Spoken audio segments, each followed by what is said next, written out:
Bismillahirrahmanirrahim. Assalamualaikum warahmatullahi wabarakatuh. Alhamdulillahilladzi arsala rasulahu bil huda wa dinil haqq liyudhhirahu ala dini kullih wa kafa billahi syahida. Alhamdulillahilladzi hadana lihada wa ma kunna linahtadiya laula an hadanallah. Asyhadu an la ilaha illallah wa asyhadu anna Muhammadan abduhu wa rasuluhu la nabiyya wa la rasula ba'dah, amma ba'du. Hadirin jamaah Masjid Al-Jabar yang kami hormati, alhamdulillah pada kesempatan hari ini kita dapat bersama-sama melaksanakan sholat zuhur berjamaah, melaksanakan rutinitas kewajiban kita selaku umat muslim, melaksanakan salah satu kewajiban yang perlu kita jadikan sebagai kebutuhan, bukan sebagai kewajiban. Salawat serta salam semoga tercurah limpahkan kepada junjungan kita Nabi besar Muhammad SAW, kepada sahabat, kepada tabi'in, atba'ut tabi'at, dan semoga sampai kepada kita selaku umatnya yang setia. Amin, amin ya Allah ya Rabbal Alamin.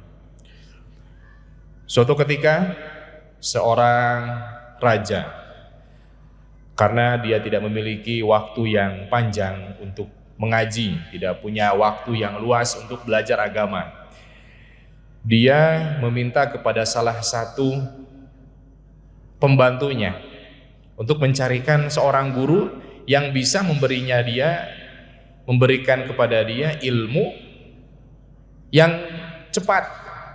Akhirnya datanglah seorang yang bijaksana memberikan sebuah cincin. Cincin ini bertuliskan hadzal waqtu saufa yamdi. Sang raja ini bertanya, apakah cincin ini, tulisan ini bisa membuat hamba senang di kala sedih dan bisa membuat hamba sedih di kala senang? Kemudian sang bijaksana itu berkata, ya, hadzal waqtu saufa yamdi akan membuat kita senang ketika kita sedih dan akan membuat kita sedih ketika senang. Lantas apa makna dari kalimat tersebut? Hadzal waqtu saufa yamdi. Sang bijaksana itu mengatakan, hadzal waqtu saufa yamdi memiliki arti waktu ini akan berlalu. Nah, waktu ini akan berlalu. Jadi ketika kita menghadapi musibah, sejatuh apapun kita, Bapak dan Ibu yang merasa sedang jatuh-jatuhnya, sedang banyak masalah, di rumah banyak masalah, di kantor pun banyak masalah, ditegur sama atasan, ingat, hadzal waktu saufa yamdi, waktu ini akan berlalu.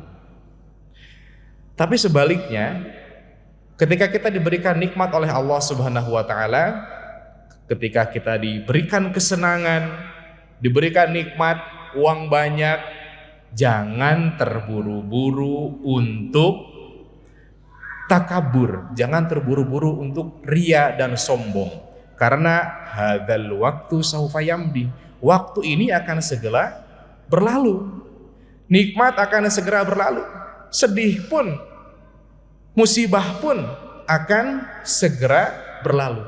Maka sudah sepantasnya kita ketika mendapatkan kenikmatan, mendapatkan musibah apapun itu, jangan terlalu terlena dengan apa yang sedang kita hadapi, baik itu nikmatnya, baik itu musibahnya, karena nikmat dan musibah akan segera berlalu. Bapak dan Ibu sekalian jamaah Masjid Al-Jabar yang Allah Subhanahu wa taala muliakan, Allah Subhanahu wa taala berfirman dalam surat Al-Kahfi yang berbunyi, wadrib lahum mathalal hayati dunya kama in anzalnahu minas sama'i fakhtalata bihi nabatul ardi fa asbaha hashiman tadruhu riyah wa kana Allahu ala kulli syai'in muqtadirun.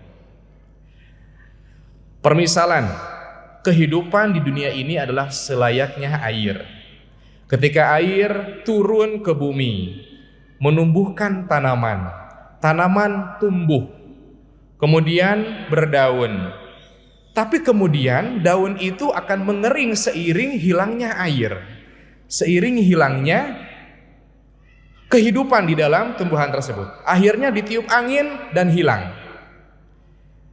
Apa yang bisa kita ambil dari permisalan ini? Bahwasanya hidup itu tidak banyak memberikan pengaruh kalau kita tidak menyelimuti diri kita dengan keimanan.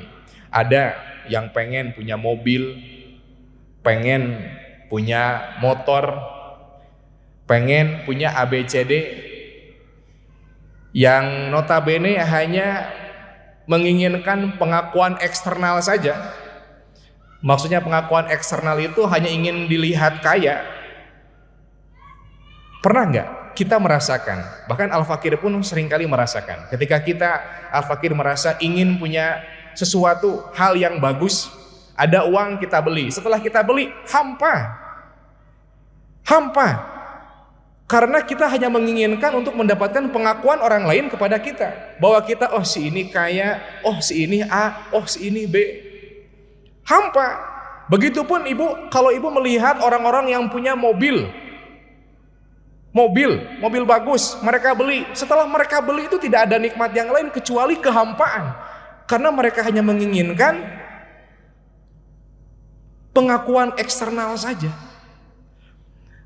Itulah yang dimaksud dengan ketika kehidupan itu dipermisalkan sebagai air turun ke bumi, kemudian menumbuhkan tanaman tumbuh, kemudian daunnya akan hilang, gugur ditiup oleh angin.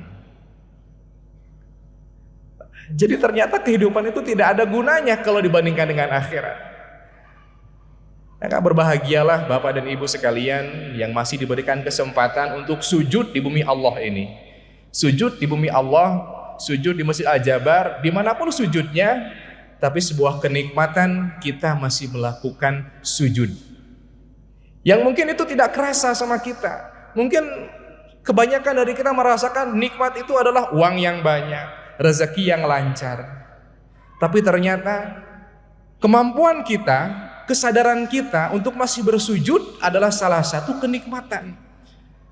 Kalau kita terus ngagugulung dunia, bahasanya, dunia akan segera sirna, dunia akan segera hilang. Mobil banyak, tanah di mana-mana.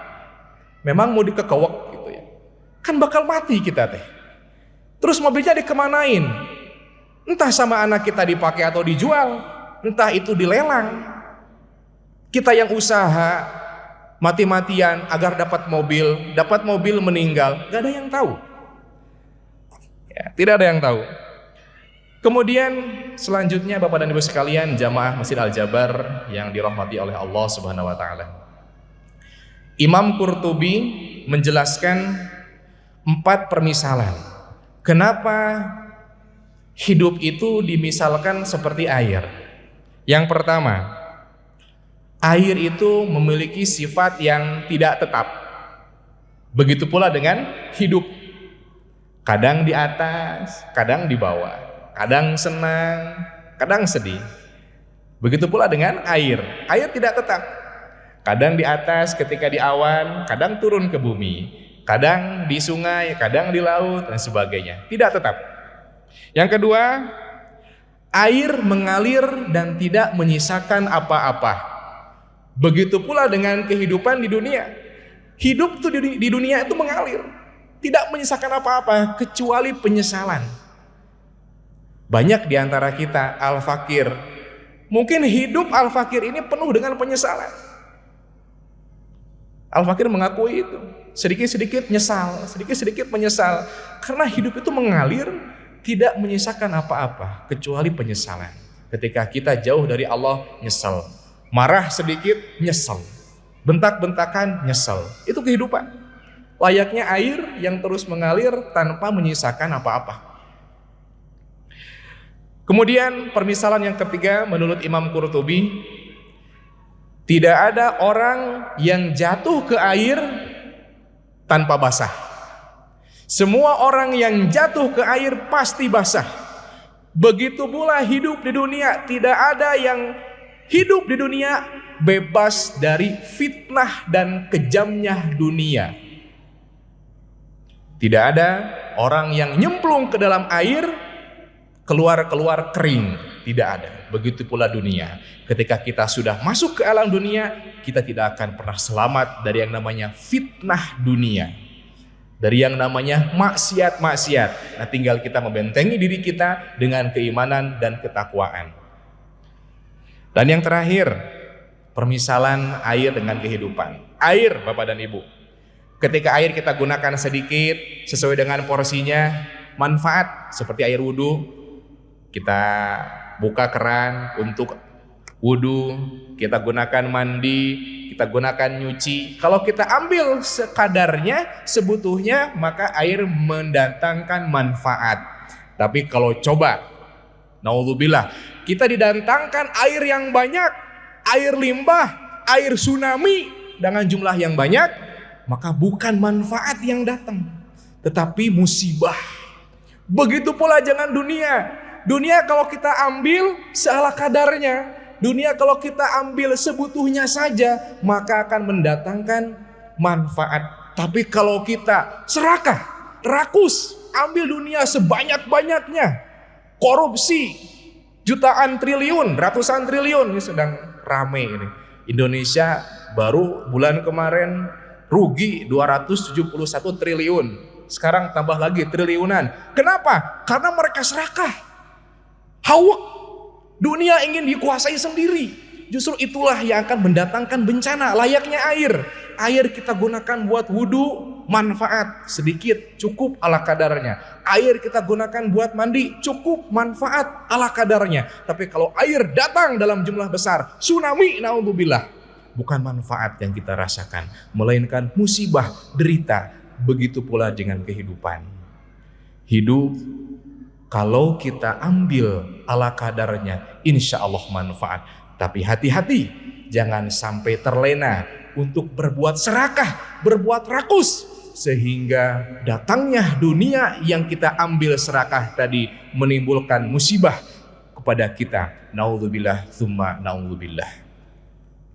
Bapak dan Ibu sekalian, mungkin itu saja yang bisa Al-Fakir sampaikan pada kesempatan hari ini.